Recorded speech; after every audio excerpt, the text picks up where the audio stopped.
1829.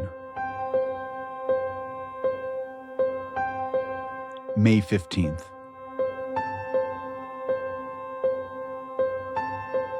Joseph Smith and Oliver Cowdery rejoiced over the events of the day. The priesthood authority they received from an angel enabled them to baptize and ordain one another. But even amid this rejoicing, they looked to the near future, a time when they would receive additional authority from Peter, James, and John, three of Jesus' disciples from biblical times.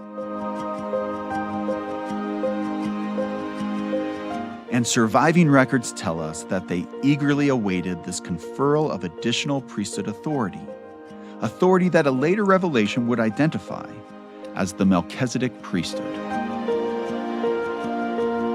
But records of the actual visitation and conferral of the Melchizedek priesthood are scant. It's one of those events about which we wish we knew more details. Yet historians treasure the details that do survive. These details provide important insights into Joseph Smith's history and the history of the church he organized in 1830. In this episode, we are talking about what we know and what we don't know about the restoration of the Melchizedek priesthood and the organization of the church. This is the Priesthood Restored, a Joseph Smith Papers podcast, and I'm your host, Spencer McBride.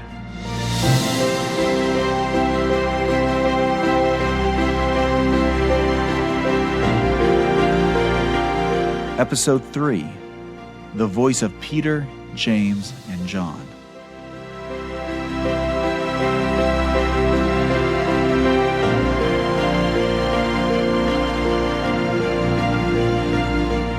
As a professional historian, I spend my days immersed in the written records left behind by the people who previously inhabited this world. And I think it's only natural for a person spending so much time in old records to think about the documents I will leave behind for future generations. Perhaps more than any other type of record, I think about journals and the benefit of keeping a regular record of my daily activities, thoughts, and reactions to events. I confess that for me, my journal keeping occurs in fits and starts. I'm inconsistent at best. But when I'm diving into historical records and come across events that I wish we knew more about, I'm encouraged to do better in recording the events of my life and encouraging others to do the same. Such is the case with the restoration of the Melchizedek priesthood. Scholars have devoted enormous amounts of time debating the precise date, place, and circumstances of that event. And I will tell you up front that in this podcast, we are not trying to settle such debates. Instead, we will focus on what we do know, how we know it, and why it is ultimately okay that we do not have all the historical details that we wish we had. I will also mention here that in 1829 and the early 1830s, Joseph Smith and other church leaders did not use the names Aaronic and Melchizedek to describe the priesthoods that they had received. Those names and their association with the lower and higher priesthoods were clearly revealed to them in an 1835 revelation. A revelation that illuminated the origins of the priesthood. But once this revelation was received by Joseph Smith, he understood the events of May 1829 and the subsequent months as being associated with these two priesthoods. And in this podcast, we use these names to help listeners understand these events as they are commonly referred to in church history, as the restoration of the Aaronic priesthood and the restoration of the Melchizedek priesthood. That being said, let's dive in.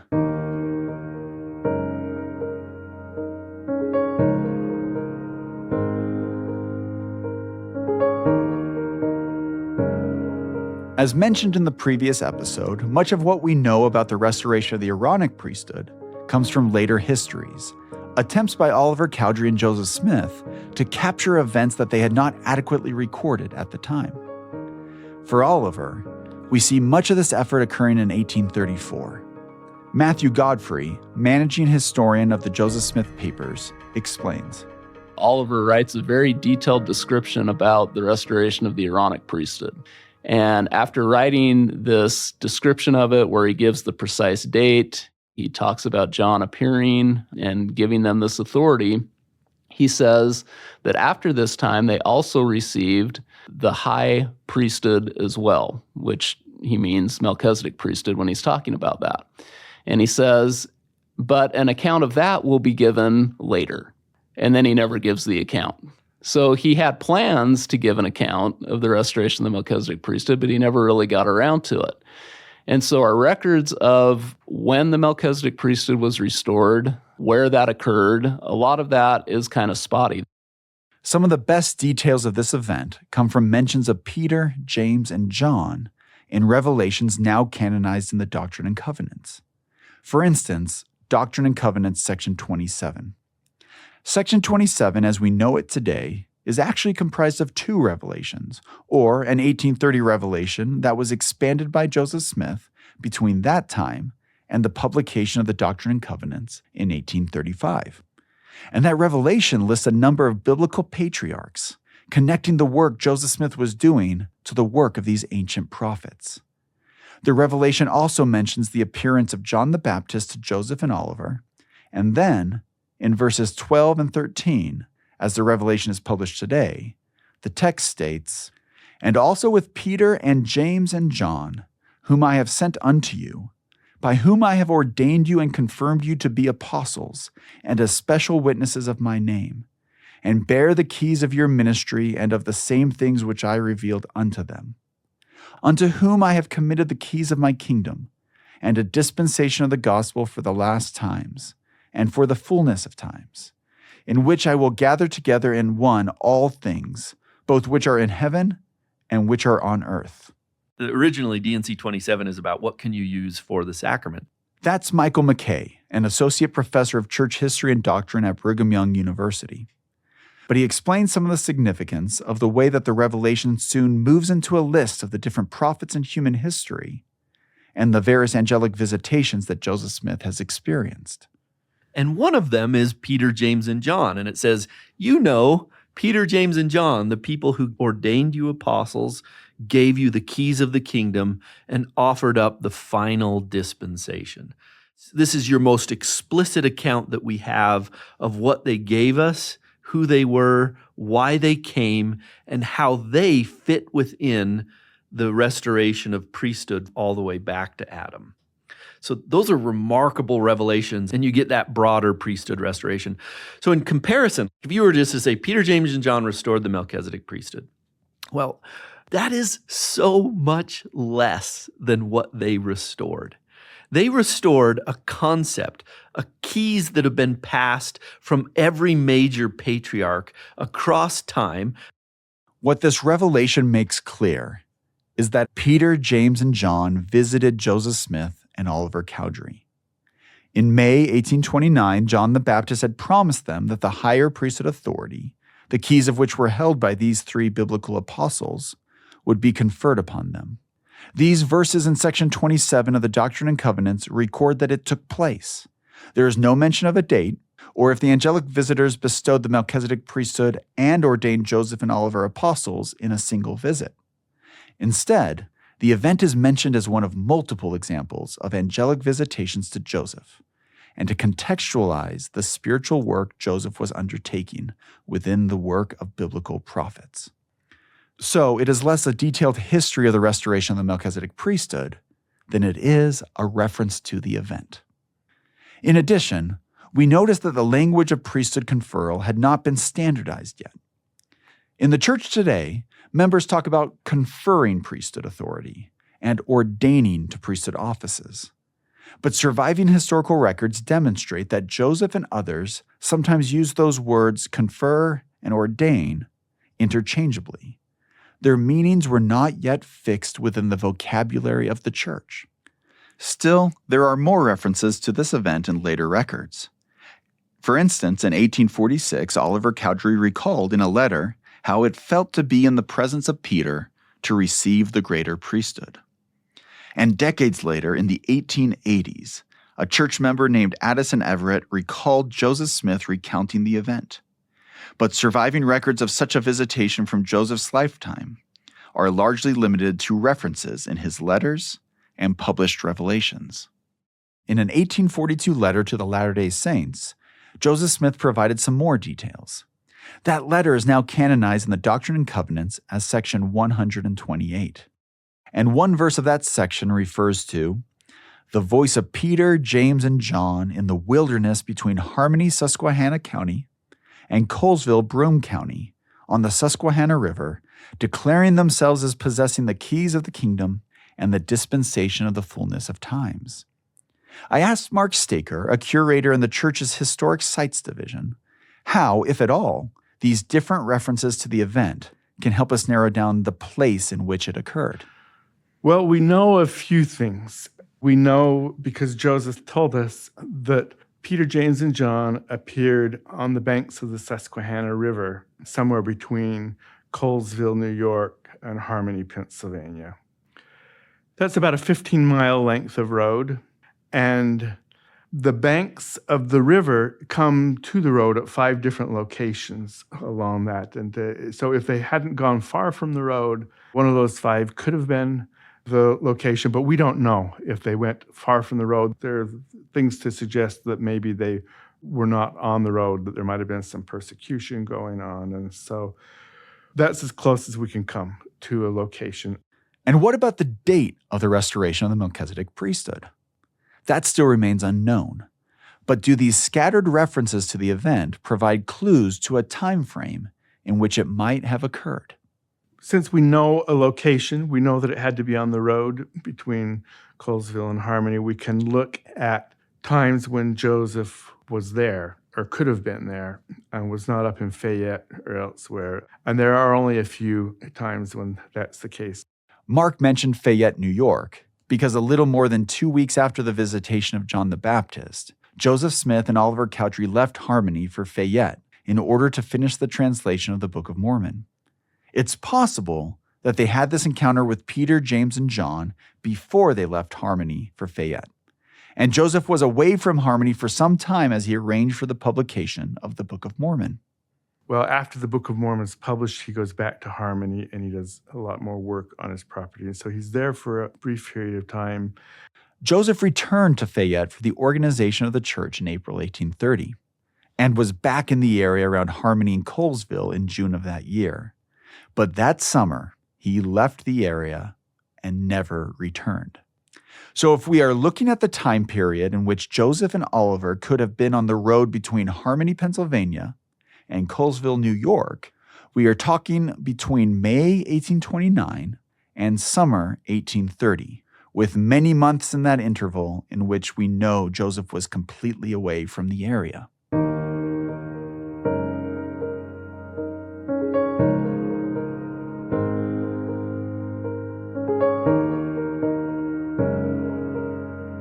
Again, historical debates about the dating of the restoration of the Melchizedek priesthood have not produced an indisputable answer.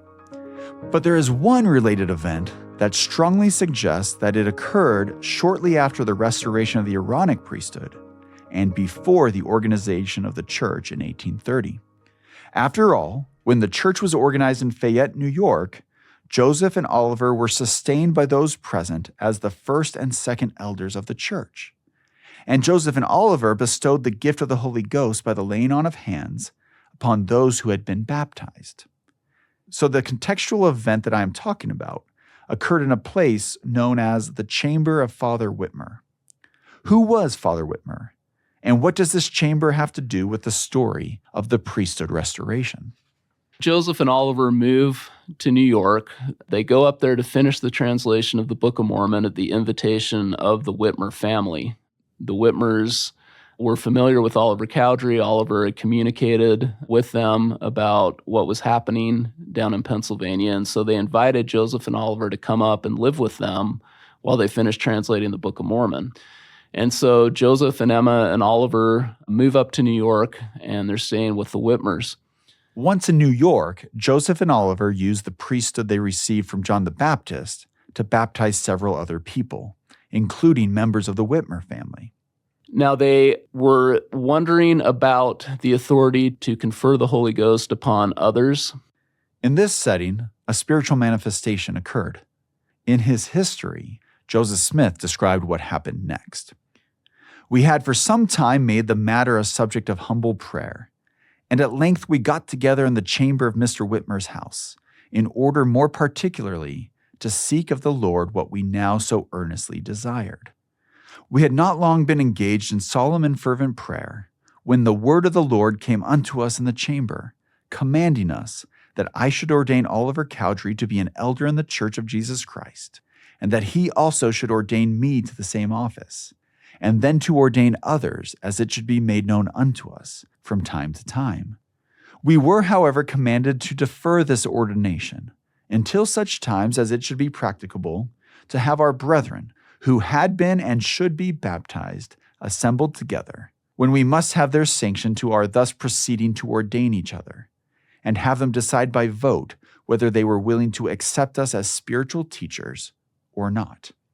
So Father Whitmer is Peter Whitmer Sr., and the chamber refers to the bedroom or sleeping quarters in the Whitmer house in which Joseph and Oliver were conducting their work of translating the Book of Mormon.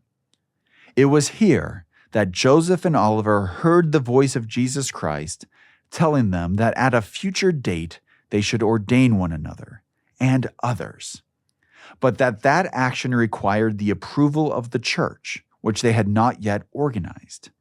And we know that approval was granted and those ordinations occurred on April 6th, 1830.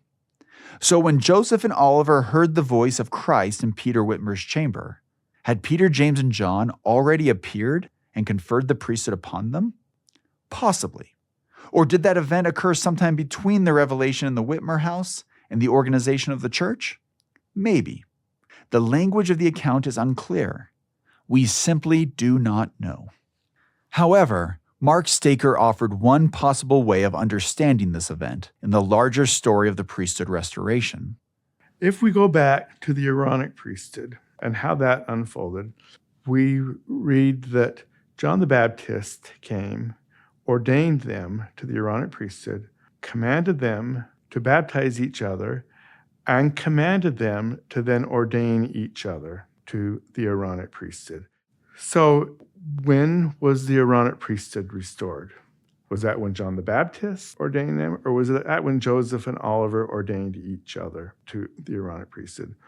Well, the answer, of course, is both. It was part of a process that took place.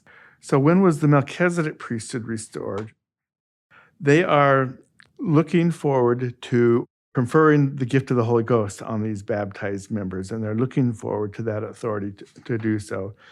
If we look carefully at this information that they received in the chamber of Father Whitmer, it's permission to act on authority that they've received that they were not able to act on before. So they had received the ordination from Peter, James, and John already. This is permission to now act on that authority. You can give it to others if you follow this process. And the process that is outlined here is that they need to have baptized brethren assemble and sanction them proceeding to ordain people. So Mark has provided one possible way of understanding the timeline of the restoration of the Melchizedek priesthood. However, we still cannot identify with certainty the specific date and details of the event. Questions of the timing of the appearance of Peter, James, and John to Joseph and Oliver aside, the voice of Jesus in the chamber of Peter Whitmer was also important because it provided training on the process of ordaining others to the priesthood.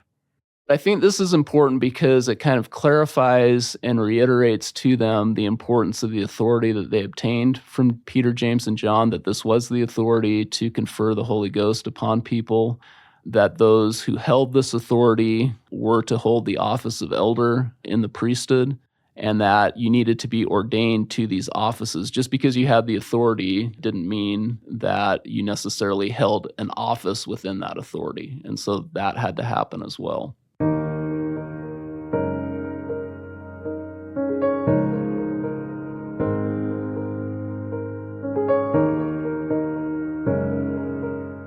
organizing the church on April 6, 1830, was a major moment in the priesthood restoration.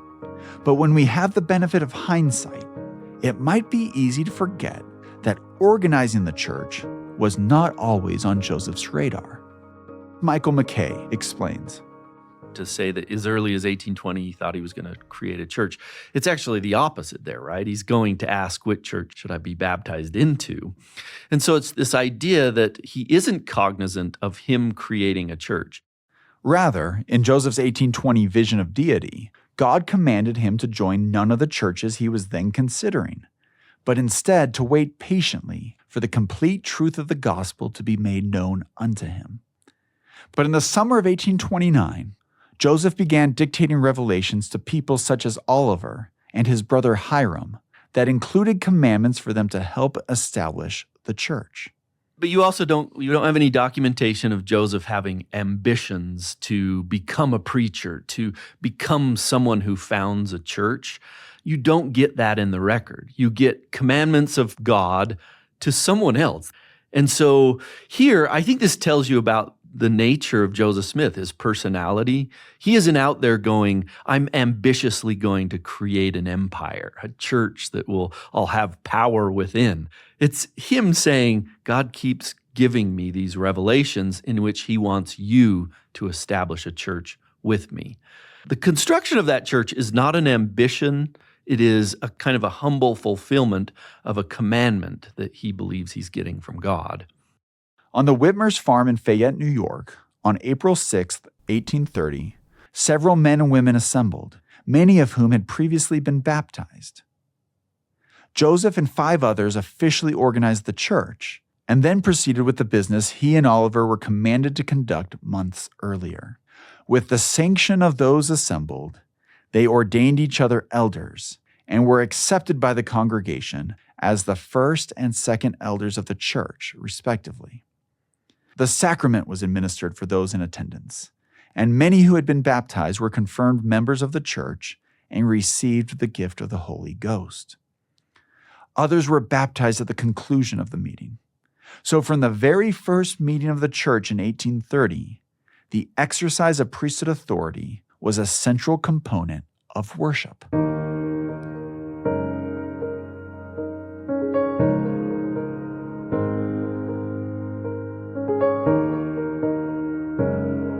At this point in the story, it's clear to see how the restoration of the priesthood was an important precursor to the organization of the church.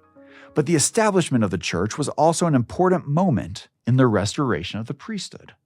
It's also clear from the very beginning that the priesthood was not intended for Joseph Smith and Oliver Cowdery alone. Very soon after the organization of the church, Joseph and Oliver readily confer the same authority upon others. What's more, as Joseph received additional visions and revelations, he made it clear that the priesthood was designed to bless the lives of all humans, and not just the men who hold priesthood offices. We'll talk about that in the next episode of The Priesthood Restored, a Joseph Smith Papers podcast.